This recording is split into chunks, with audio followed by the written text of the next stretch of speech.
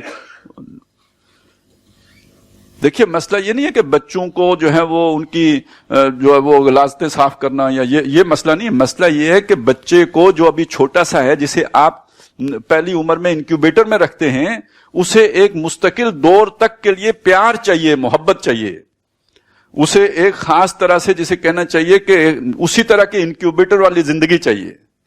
اگر وہ محبت، وہ رحمت، وہ رافت، وہ رحمت اسے اس عمر میں میسر نہیں آتی تو وہ ایک کرپٹ پرسنالٹی بنے گا. اور دنیا کی کوئی یونیورسٹی پی ایچ ڈی رحمت میں نہیں کرا سکتی کہ آدمی کے اندر رحم پیدا ہو جائے. کوئی یونیورسٹی نہیں کرے. کسی ڈگری سے آپ کو یہ بنیادی انسانی تعلیمات نہیں مل سکتی. ایثار، ہمدردی، بھائی چارہ، یہ کہیں سے ایجوکیٹ نہیں ہو سکتا. یہ ماں کی گود سے ہوتا ہے جی. یہ ماں کا بیہیویئر ہے کہ جس سے بچہ لرن کرتا ہے. اور اس عمر میں یعنی یہ پہلے 7 سال 10 سال کتنے اہم ہیں کہ اس کے ساتھ نرمی اور ہمدردی کا معاملہ کیا جائے. کہ نماز جیسی اہم شے بھی اللہ کے نبی صلی اللہ علیہ وسلم نے نہیں کہا کہ اسے 7 سال سے پہلے سکھاؤ. 7 سال کی عمر میں پہنچے تو اسے نماز، اب بوجھ ڈالو اس کے ذہن پر، اس سے پہلے اس کے ذہن کو آزاد ہونا چاہیے. اور سختی کرنے کا حکم 10 سال کی عمر کے بعد ہے. ذرا اس ظلم کا بھی تو اندازہ لگائیں نا. آپ 2.5 سال والے کو جا کے کسی اور کے ہاتھوں میں دے کے آ جاتے ہیں بہتر مستقبل کی خاطر. جی ہاں، جو بھی ہوتا ہے نا، وہ کتنی کیئر ہو سکتی ہے؟ ماں جیسی کیئر ہو سکتی ہے کہیں؟ یہی تو سمجھانے کی کوشش کرو. اور یہ کیوں کرنا پڑتا ہے؟ کہ اس کی اپنی ماں کہیں جاب کر رہی ہے،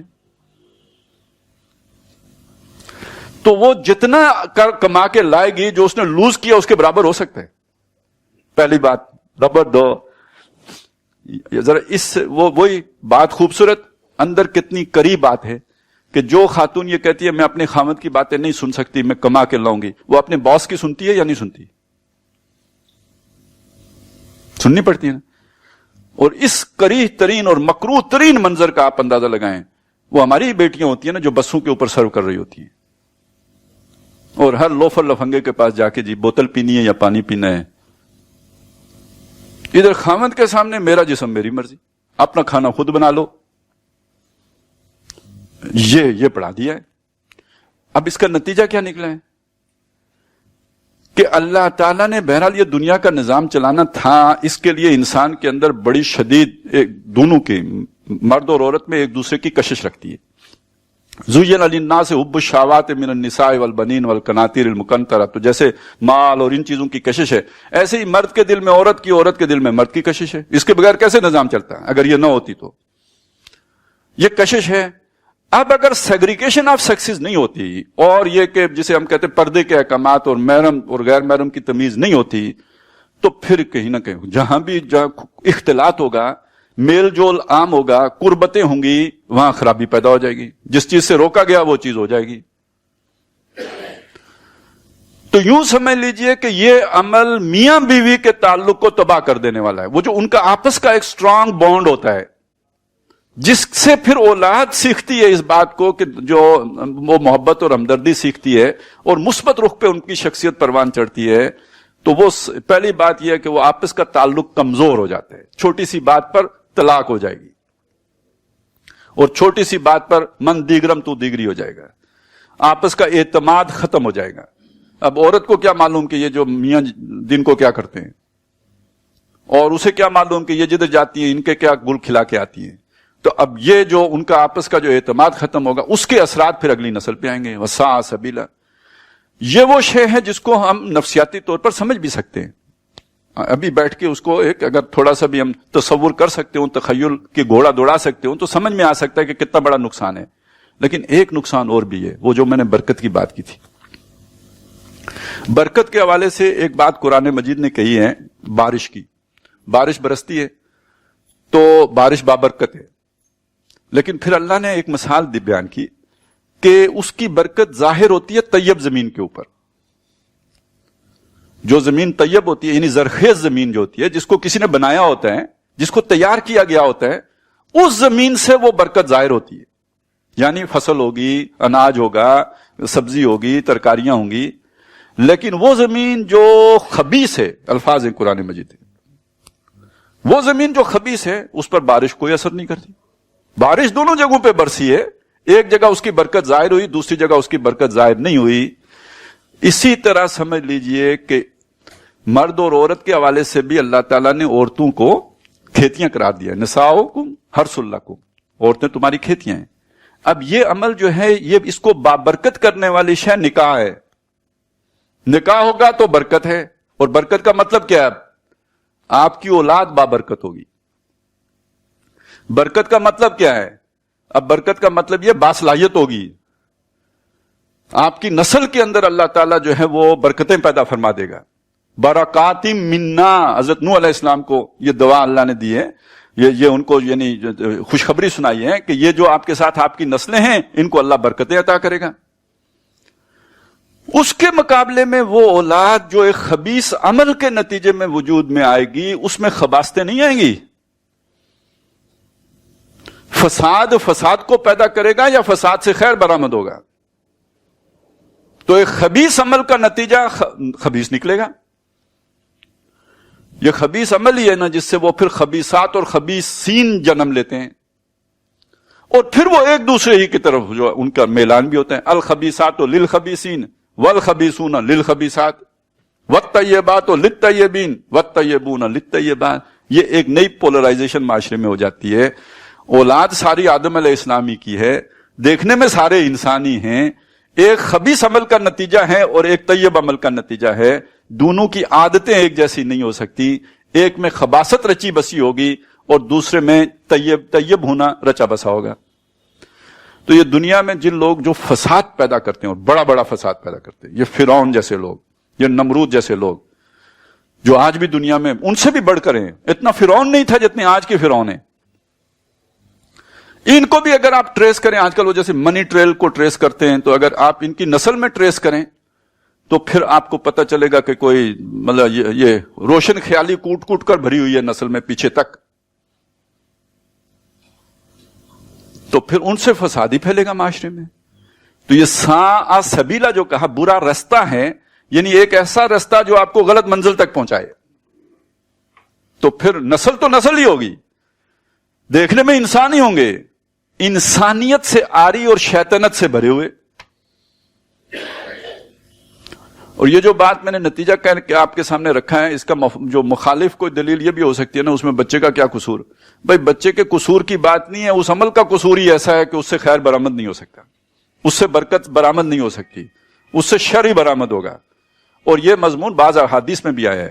اور اسی سورہ مبارکہ میں آگے جب شیطان کا ذکر آیا ہے کہ جب اللہ تعالیٰ نے آدم علیہ السلام کو بنایا اور سارے فرشتوں کو حکم دیا کہ سجدہ کرو اس کو، وَإِذْ قُلْنَا لِلْمَلَائِكَةِ اسْجُدُوا لِآدَمَ فَسَجَدُوا إِلَّا ابلیس نے نہیں کیا. قَالَ أَسْجُدُ لِمَنْ خَلَقْتَ طِينًا، اس نے کہا کیا میں سجدہ کروں اس کو جس کو تو نے مٹی سے بنایا، گارے سے، یعنی میں آگ سے بناؤں، یہ اس کو کیوں سجدہ کروں؟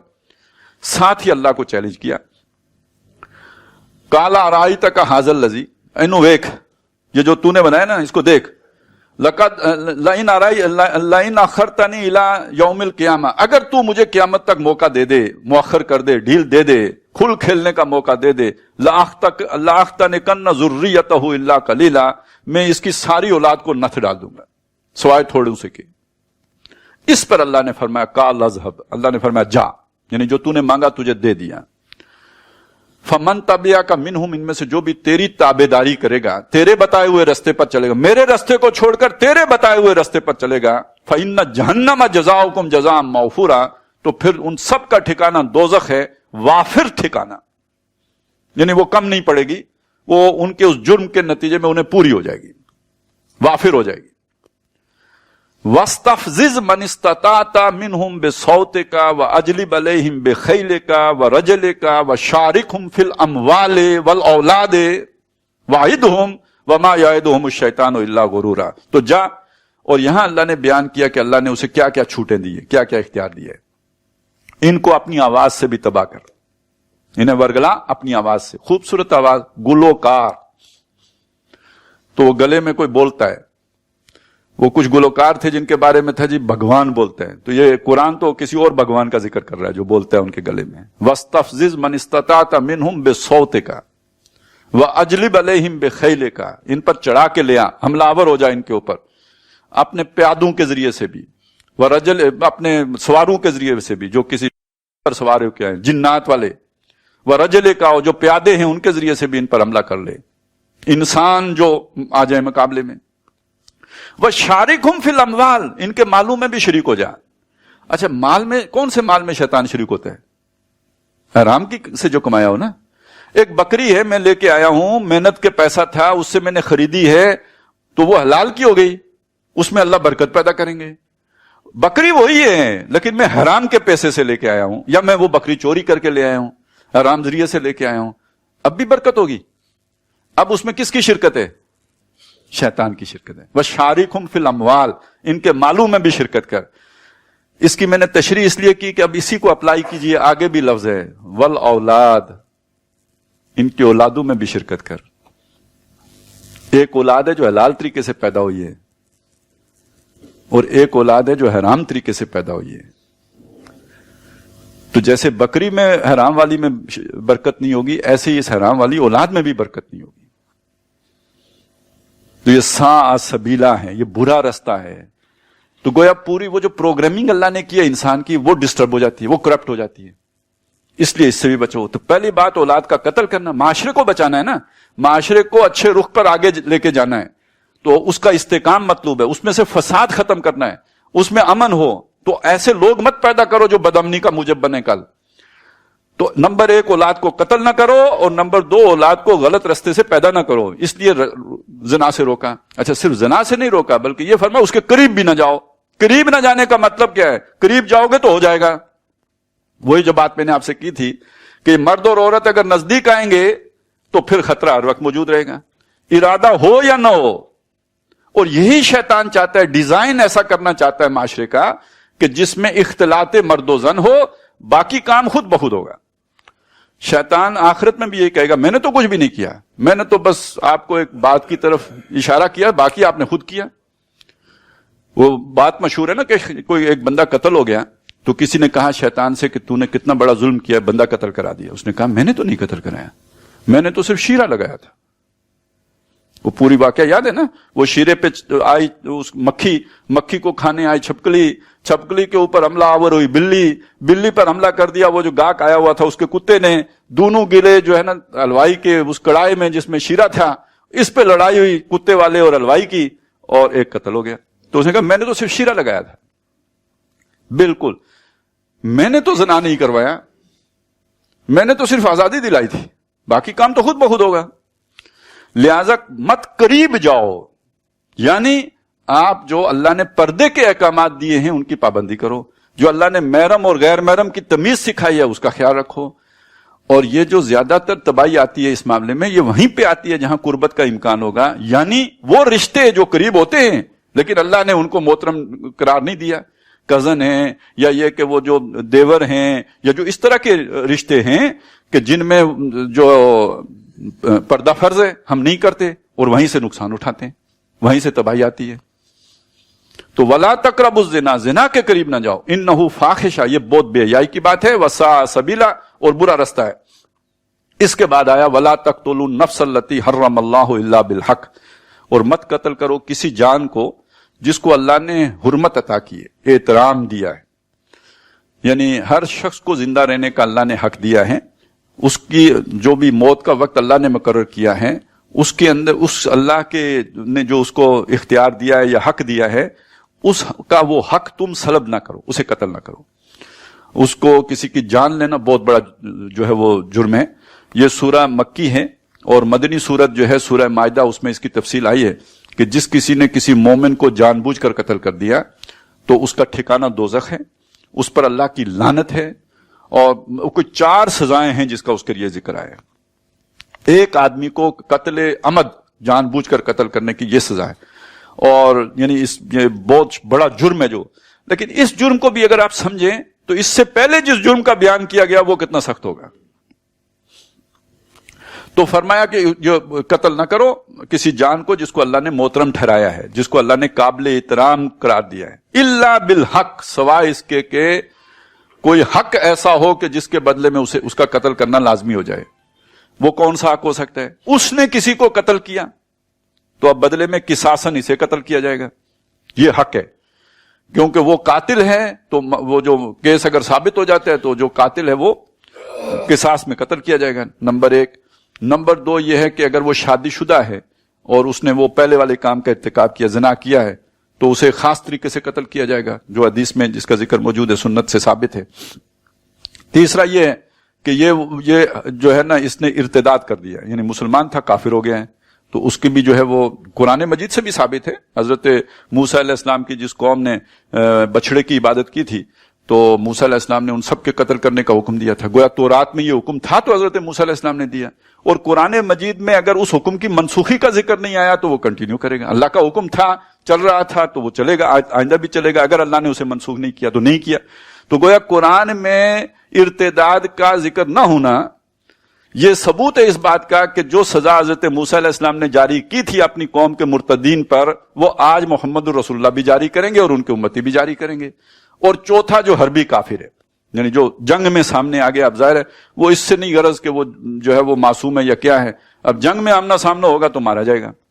یہ 4 صورتیں ہیں کسی کو قتل کرنے کی، اس کے علاوہ یعنی حق صورتیں، اس کے علاوہ ہر جان محترم ہے، اسے قتل نہیں کیا جائے گا۔ وَلَا تَقْتُلُوا النَّفْسَ الَّتِي حَرَّمَ اللَّهُ إِلَّا بِالْحَقِّ،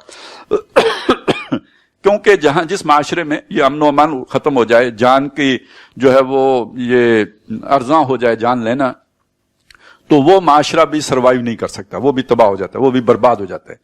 یہ جو آپس کا قتل و قتال ہے یہ اوس و خزرج میں تھا، تو قرآن مجید میں سورہ آل عمران میں ان کا ذکر ہے کہ وَاذْكُرُوا نِعْمَتَ اللَّهِ عَلَيْكُمْ إِذْ كُنْتُمْ أَعْدَاءً فَأَلَّفَ بَيْنَ قُلُوبِكُمْ فَأَصْبَحْتُمْ بِنِعْمَتِهِ إِخْوَانًا وَكُنْتُمْ عَلَى شَفَا حُفْرَةٍ مِّنَ النَّارِ، تم آگ کے گڑھے کے قریب پہنچ گئے، یعنی دنیا کے اعتبار سے بھی تباہی کے قریب آ گئے تھے، تمہاری نسل مٹنے کو آ گئی تھی، فَأَنْقَذَكُم مِّنْهَا، تو اللہ نے تمہیں اس سے بچا لیا، تم میں اتحاد و اتفاق ہو گیا۔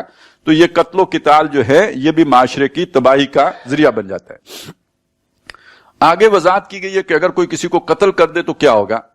وَمَنْ قُتِلَ مَظْلُومًا، اور جو کوئی قتل کر دیا جائے مظلومن، یعنی ایک تو وہ حق صورت تھی کسی کے قتل ہونے کی، اس کے بغیر ہی کسی نے کسی کو غصے میں آ کے قتل کر دیا، اور یہ کہ کسی رد عمل میں کسی کا جو ہے وہ سر تن سے جدا کر دیا یا گولی مار دی، تو وہ مظلومن مارا گیا۔ تو جو شخص مظلومن مارا گیا ہو، فقد جعلنا لولیہ سلطانا، تو ہم نے اس کے ولی کو، یعنی اس کا جو مقتول ہے اس کے ولی کو ہم نے اختیار دیا، سلطان دی یعنی اس کو اختیار دیا ہے، کس چیز کا؟ بدلہ لینے کا۔ اب اس کا اختیار ہے چاہے قصاصاً اس کو قتل کرے، چاہے اس سے خون بہا لے، دیت جسے ہم کہتے ہیں، اور چاہے تو اسے بالکل ویسے ہی معاف کر دے۔ یہ اختیار اس کے ولی کے پاس ہے۔ یہ بڑی خاص بات ہے، ہمارے ملک میں یہ اختیار کس کے پاس ہے؟ ولی کے پاس بھی ہے اور کسی اور کے پاس بھی ہے، صدر مملکت کے پاس بھی ہے۔ قرآن مجید نے یہ اختیار صدر مملکت صاحب کو نہیں دیا ہے، اور ویسے بھی اگر قرآن نے دیا بھی ہو تو جس طرح کے صدر مملکت ہمیں دستیاب ہوتے ہیں ان طرح کے صدر مملکت کو یہ اختیار نہیں دیا جا سکتا۔ وہ ایک ہے نا مسئلہ طلاق کے مسائل میں کہ حضرت ابو بکر صدیق رضی اللہ تعالیٰ عنہ نے اپنے بیٹے سے کہا تھا کہ بیوی کو طلاق دے دو، تو باپ کے کہنے پہ انہیں دینی پڑ گئی۔ تو اس سے لوگوں نے اخذ کیا ہے کہ باپ کے کہنے پہ بیٹا پابند ہے کہ بیوی کو طلاق دے دے۔ تو ایک جگہ پہ مولانا طارق جمیل صاحب بتا رہے تھے آج کے ماں باپ کے کہنے پہ نہیں کرنا، وہ ابو بکر صدیق تھے، انہیں دین کی سمجھ تھی، انہوں نے اگر وہ طلاق دینے کا کہا تھا تو دین کے نقصان کی وجہ سے کہا تھا۔ آج تو مسئلے مسائل ہی اور ہوتے ہیں۔ تو اسی پر قیاس کرتے ہوئے سمجھ لیجئے کہ اگر اللہ تعالیٰ نے صدر مملکت کو یہ اختیار دیا بھی ہوتا تو جو صدر مملکت ہمارے حصے میں آتے ہیں ان کو یہ اختیار نہیں دیا جا سکتا. تو اللہ نے دیا ہی نہیں. لہذا یہ چیز غیر اسلامی ہے جو ہمارے ملک میں جاری ہے. اور اچھا اس کو ختم کرنے میں کسی کو کیا تکلیف ہو سکتی ہے؟ اصل میں وہ مسئلہ کیا ہوتا ہے اس کے پیچھے؟ اس کے پیچھے ایک سوچ ہے. کسی بڑے خاندان کے بچے نے یہ حرکت کر دی تو اسے بچانا بھی تو ہوتا ہے نا. غریب کوئی نہیں بچتا نا, غریب کبھی کوئی نہیں بچے گا. وہ کوئی اپنے کلب میں سے کسی کوئی اول تو پھنستا نہیں, پھنس بھی جائے تو جن ججوں کے پاس جائے گا ان کی کہانیاں اب کھل رہی ہیں. وہ کتنے کچھ آزاد عدلیہ ہوتی ہے. لیکن یہ کہ اگر کہیں کوئی سر پھرا کوئی وہاں پہ بیٹھا ہو اور وہ سولی ٹنگنے کا حکم جاری کر دے, پھر بھی اوپر صدر مملکت کے پاس گنجائش ہونی چاہیے. تو وہ رکھا ہوا ہے. تو فقط جعلنا لولیہ سلطانن, تو ہم نے اس کے ولی کو یہ اختیار دیا ہے, وہ چاہے تو معاف کرے, چاہے تو قصاص لے, چاہے تو وہ دیت لے لے. فلا یسرف فی القتل, تو یہ بھی اس کو بھی چاہیے, یعنی اس ولی کو بھی چاہیے کہ وہ قتل کرنے میں اسراف نہ کرے, زیادتی نہ کرے. اس کا ایک معنی تو یہ ہو سکتا ہے نا, پہلے یہ بھی ہوتا تھا کہ یہ ہمارا قبیلہ جو ہے یہ بڑا قبیلہ ہے, طاقتور قبیلہ, یہ ایک چھوٹا قبیلہ ہے, یہ چھوٹے قبیلے کے آدمی نے ہمارا قبیلے کا آدمی مارا ہے, یہ زیادہ قیمتی آدمی مار دیا اس نے, ان کے 4 مارے جائیں گے, تب جا کے حساب برابر ہوگا. تو اسلام نے آ کے یہ بات بھی مٹا دی کہ الحر بالحر والعبد بالعبد والانثى بالانثى, سب برابر ہیں. یہ نہیں ہوگا کہ ایک کے بدلے میں 4 مارے جائیں. تو یہ بھی اسراف تھا. ایک صورت اسراف کی یہ ہے, یا ایک کے بدلے میں 2 مارے جائیں, یہ بھی اسراف کی صورت ہے. تو دوسری اسراف کی صورت یہ ہے کہ جسے قتل جس طرح کیا ہے اسی طرح قتل کرو. اس نے گولی ماری ہے تو گولی مارو, اس نے ذبح کیا تو ذبح کرو. اب اس سے آگے لوگ پھر وہ غصے میں آ کے مسئلہ کرتے تھے, لاش کی بے حرمتی کرتے تھے, اذیت ناک موت دیتے تھے. تو یہ ساری صورتیں اسراف کی صورتیں ہیں. فلا یسرف فی القتل انہ کان منصورا, بے شک وہ جو ولی ہے اس کی مدد کی جائے گی. مدد کی جائے گی یعنی بدلہ لینے میں اس کی مدد کی جائے گی. اس کا جو آدمی مارا گیا تو یہ اب وہ خود تو بدلہ لے نہیں سکتا, کمزور ہے. تو ریاست کا کام ہے کہ جو مجرم ہے اسے پکڑے بھی, اسے چارج اپ کرے, اس پر مقدمہ ثابت کرے, اس کے بعد اسے ولی کے حوالے کرے. اب اس کی مرضی ہے کہ اسے چھوڑ دے یا کیا کرے. تو اس کی مدد کی جائے گی, اس کے ساتھ تعاون کیا جائے گا اس کے اس معاملے میں. اس سے انسانی معاشرے کے اندر قتل ناحق کی جو جرم ہے اس کی سرکوبی ہوگی, اس کو جو ہے وہ لمٹ کیا جا سکے گا, اور اس کی جو ہے جو بےخونی کی جا سکے گی.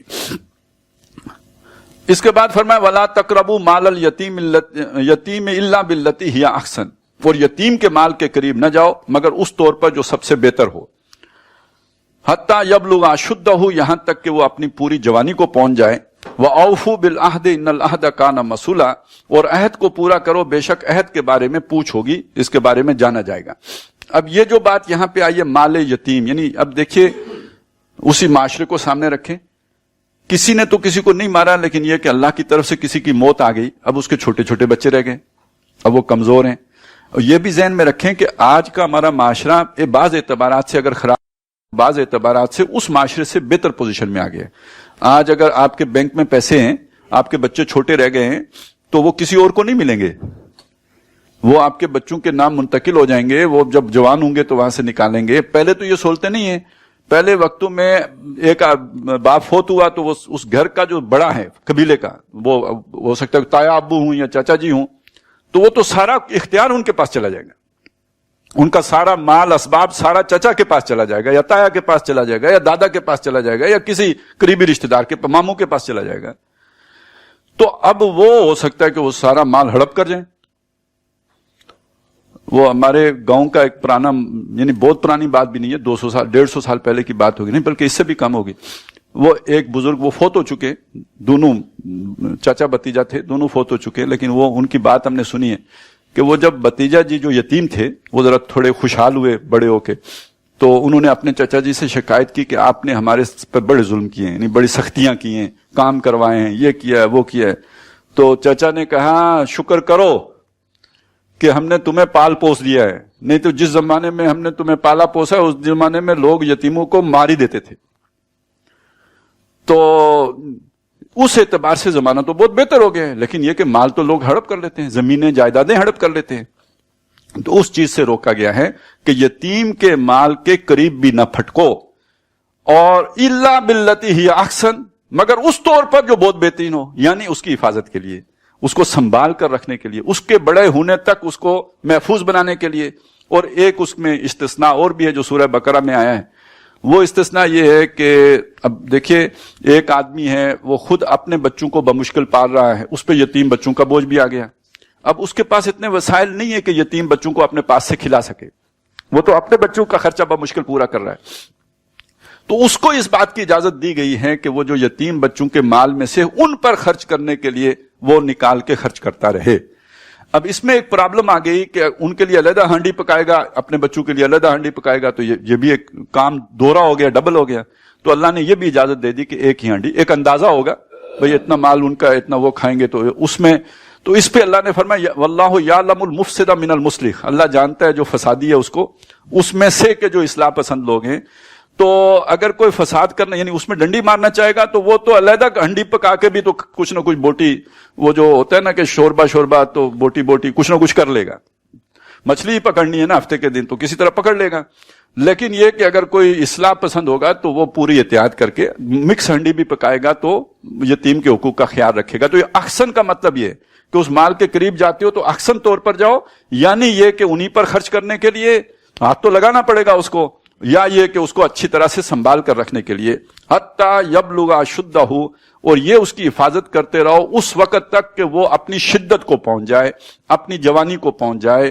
اور سورہ نساء کے الفاظ کے مطابق جو اس کے بعد نازل ہوئی ہے، وہ رشد کی عمر کو پہنچ جائے، ان کے مال انہیں لوٹا دو کہ جب وہ رشد کو یعنی سمجھدار ہو جائیں تو ان کے مال انہیں لوٹا دو، جب تک وہ مال اپنے پاس سنبھال کے رکھو۔ اگلی بات فرمائی وہ اوفو بالعہد، اور عہد کو پورا کرو۔ عہد جو ہے، جو معاہدہ، کانٹریکٹ، تو ایک عہد ہوتا ہے کہ جو ہم باقاعدہ سائن کرتے ہیں، باقاعدہ ایگریمنٹ ہوتا ہے، ایک عہد وہ ہوتا ہے۔ ایک عہد وہ ہے کہ جو باقاعدہ سائن تو نہ بھی ہو لیکن یہ کہ ایک سوشل کانٹریکٹ ہے جس میں ہم بندھے ہوئے ہوتے ہیں۔ یہ بڑا عہد ہے کہ ہم پاکستانی ہیں، پاکستان کی سٹیزن شپ ہمارے پاس ہے، تو جو پاکستان کا آئین ہے یعنی ہم اس کے یعنی وفاداری کو اختیار کیے ہوئے، یہ ایک ہمارا عہد ہے۔ سٹیزن شپ لینے کا مطلب یہ ہوتا ہے۔ اسی طرح ایک بندہ جا کے کینیڈا کی سٹیزن شپ لیتا ہے تو وہ تو باقاعدہ ملکہ برطانیہ کی وفاداری کا عہد کرتا ہے، وہ اشہد ان لا الہ الا اللہ واشہد ان محمدا عبدہ ورسولہ کی جگہ پہ کہ میں ملکہ کا وفادار رہوں گا۔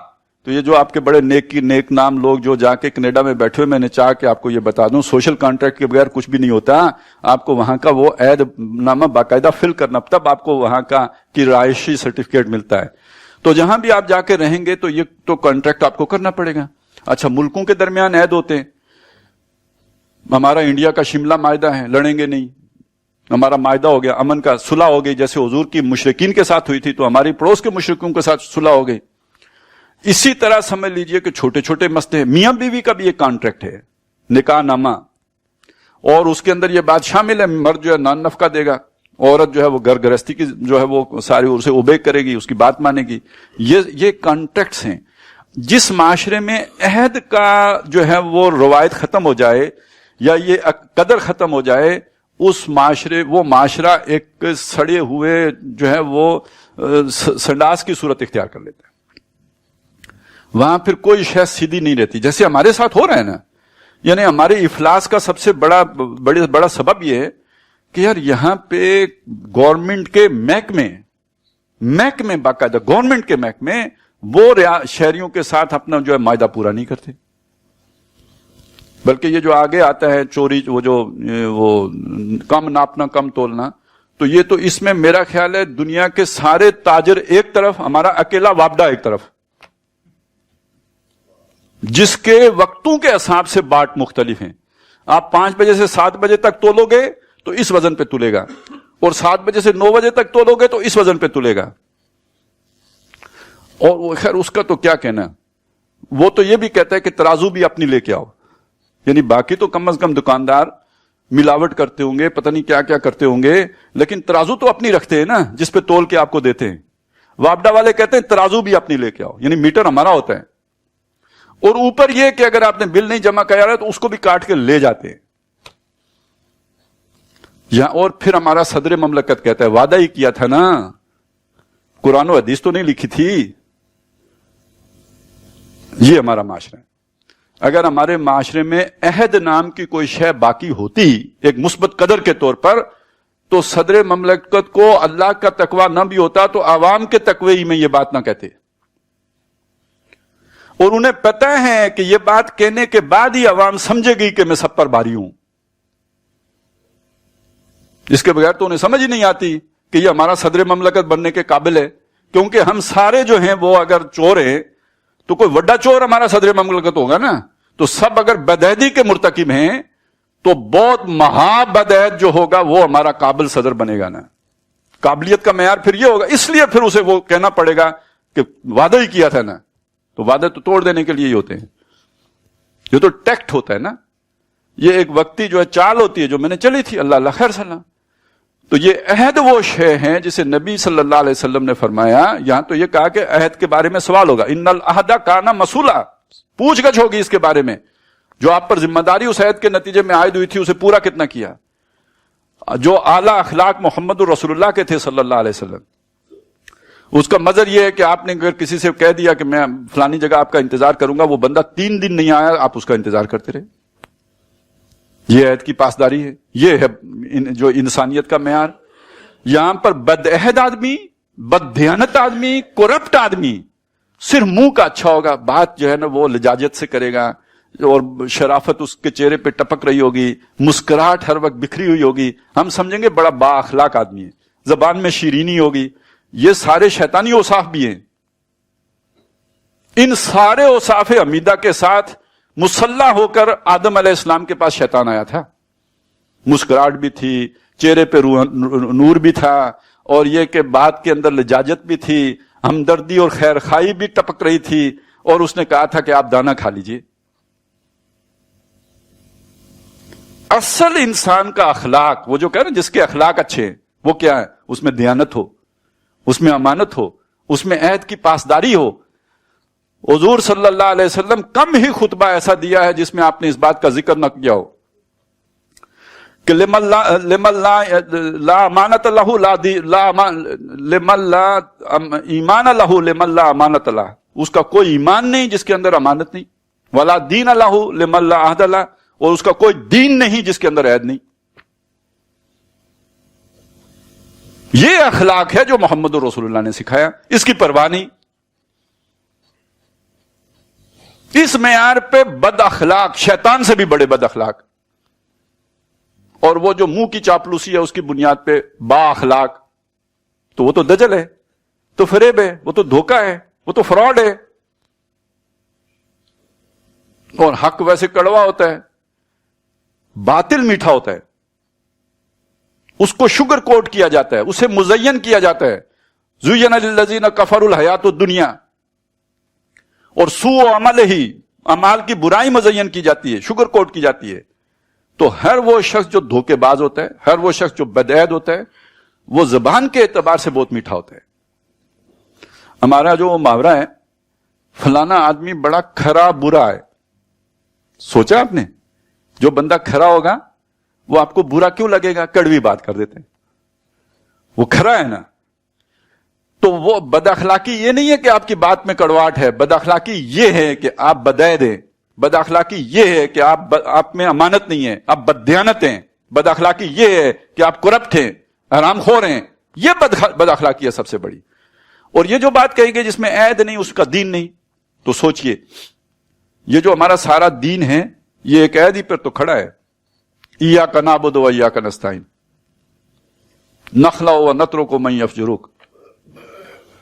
تو جو انسانوں سے چھوٹے چھوٹے عہد نہ پورے کر سکے، وہ اللہ سے اتنا بڑا عہد کیسے پورا کرے گا؟ اور عہد سننا چاہتے ہیں؟ ان اللہ اشتری من المؤمنین انفسهم واموالهم بان لهم الجنہ. اللہ نے ان سے، اہل ایمان سے، مال اور جان خرید لیے ہیں، بدلے میں ان کے لیے جنت ہے. یعنی یہ سودا ہو گیا اللہ سے، ایگریمنٹ. ہمیں جنت چاہیے تو ہم نے مال اور جان اللہ کو بیچ دیے، اللہ نے جنت ہمارے ہاتھ بیچ دی. اب اس چیز کو اللہ نے کہا سچے لوگ کون ہیں. ہم نے سچے کا مطلب کیا لے لیا؟ اب وہ بھی ایک مسئلہ ہے. ہم نے صرف سچ بولنے کو سچا سمجھ لیا. وہ بھی بڑی بات ہے, ہم تو سچ بولتے بھی نہیں, جھوٹ بولتے. لیکن یہ کہ اصل میں قرآن مجید سچا کس کو کہتا ہے؟ جس کا پورا کردار سچا ہے, جس نے اللہ رسول سے وعدہ کیا کہ وفا کروں گا, وفادار رہوں گا, مشکلات آئیں, تکالیف آئیں, مصائب آئیں, ڈٹا رہوں گا, جمع رہوں گا. ان الذین قالوا ربنا اللہ ثم استقاموا, پھر اس کو پورا کر کے دکھایا. رجال صدقوا ما عاہدوا اللہ علیہ, وہ مرد جنہوں نے سچ کر دکھایا وہ عہد جو انہوں نے اللہ سے کیا تھا. یہ سورہ احزاب کے موقع پہ آیا ہے, غزوہ احزاب کے موقع, سورہ احزاب میں غزوہ احزاب کے موقع پر یہ آیت اتری ہے کہ جو لوگ ان حالات کو بھی دیکھ کر کہ جب دل آ کے جو ہے وہ گلے میں اچھل رہے تھے, اس موقع پر بھی جو ثابت قدم رہے اور حضور کے ساتھ ڈٹے رہے, جمے رہے. رجال صدقوا ما عاہدوا اللہ علیہ فمنہم من قضا نحبہ ومنہم من ینتظر, ان میں وہ بھی ہیں جو اپنی مراد پوری کر چکے, جان آفرین کے سپرد کر چکے, شہید ہو چکے. جو باقی ہے وہ منتظر ہیں کب میری باری لگتی ہے, میں بھی اپنی گردن کٹے. سورہ بقرہ آیت نمبر 177 میں بتایا جو اللہ پر ایمان لائے, نبیوں پہ لائے, فرشتوں پہ لائے, پھر جنہوں نے مال اللہ کی راہ میں خرچ کیے, یتیموں میں, مسکینوں میں, محتاجوں میں, جنہوں نے عہد پورا کیا, اور جنہوں نے تکلیف میں, مشکل میں, شدائد میں صبر کیا, اولئک الذین صدقوا, یہ سچے ہیں. سورہ حشر میں فرمایا من المہاجرین الذین اخرجوا من دیارہم واموالہم یبتغون فضلا من اللہ ورضوانا وینصرون اللہ ورسولہ اولئک هم الصادقون. جب اللہ رسول سے وعدہ کر لیا, اس کے بعد انہیں ان کے گھروں سے نکال دیا گیا, ان کے کاروباروں سے بے دخل کر دیا گیا, آج کے یہ نوکریوں سے نکال دیا گیا, یہ سب انہوں نے برداشت کیا. یبتغون فضلا, اللہ کا فضل تلاش کرتے ہوئے, ورضوانا, اس کی رضوان کی تلاش میں, وینصرون اللہ ورسولہ, اللہ اور اس کے رسول کی مدد کرنے کے لیے یہ ساری قربانیاں انہوں نے دی. اولئک هم الصادقون, یہ سچے. تو سچے کا مطلب یہ ہے جو اپنے عہد کو پورا کرے وہ سچا ہے, جو عہد ہی نہ پورا کرے وہ جھوٹا ہے. ان العہد کان مسئولا, اس کے بارے میں سوال ہوگا, پوچھا جائے گا. اور معاشرہ انسانی جس معاشرے میں عہد کی وفا ہوگا اس معاشرے میں استحکام ہوگا, وہاں چیزیں بہت اچھی طرح آگے بڑھیں گی, اور جہاں بدعہدی ہوگی وہاں فساد ہوگا. مغربی معاشرے کی جو اچھی قدریں ہیں ان میں سے ایک یہ, جو خرابیاں ہیں وہ اپنی جگہ پہ, وہ ہم نے بیان کی. وہ بچوں کے معاملے میں بات آ گئی, زنا کے معاملے میں بات آ گئی, لیکن جو ان کی خوبی ہے تو اس کو تو رد نہیں کرنا چاہیے.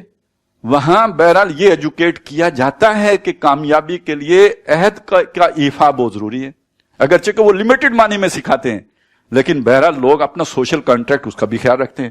اسٹیٹ کے ساتھ جو ان کا کانٹریکٹ ہے, جو قانون کی پابندی ہے, یہ سب عہد کے تحت ہی کیا جاتا ہے نا. ہمارے ہاں تو اس کی بھی پرواہ نہیں ہوتی. تو اور اس کا پھر وہاں برکتیں بھی ظاہر ہوتی ہیں. یعنی ساری اقدار کو وہ فالو نہیں کرتے, لیکن چند اقدار کو بھی فالو کرنے کے نتیجے میں ان کا معاشرہ ہمارے معاشرے سے ایک بہتر تصویر پیش کر رہا ہوتا ہے. تو سبب یہ, اور ہم نے تو ہر شے چوپٹ کر دی ہوئی ہے.